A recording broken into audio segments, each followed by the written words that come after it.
Els milers d'imatges que envaeixen la vida quotidiana ens ha fet desenvolupar una gran habilitat per identificar-ne ràpidament el significat immediat, però han comportat la pèrdua de la capacitat d'embadalir-nos i de reconstruir-les des de l'experiència perceptiva de cada persona.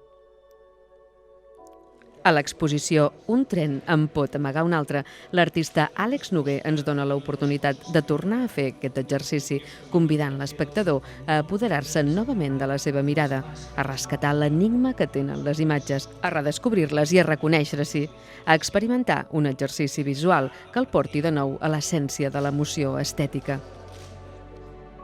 Noguer ha pres com a títol de la proposta per a exposicions viatgeres un rètol habitual a les estacions de tren franceses, Un train peut en cacher un autre, per explicar que una imatge pot contenir més del que veiem.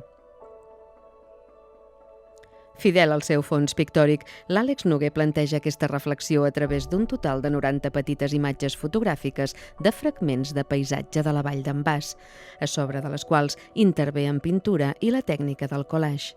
Aquest minuciós treball es completa amb dues obres singulars fetes amb fusta i llum i pensades per ser reconegudes i viscudes per qui les mira. Una gran instal·lació amb un desplegament de 8 metres de llarg, a través de la qual l'espectador podrà evidenciar el fet que una imatge n'amaga una altra, i un espai on s'emfatitza la percepció individual de l'art que només es podrà visitar demanant-hi l'accés.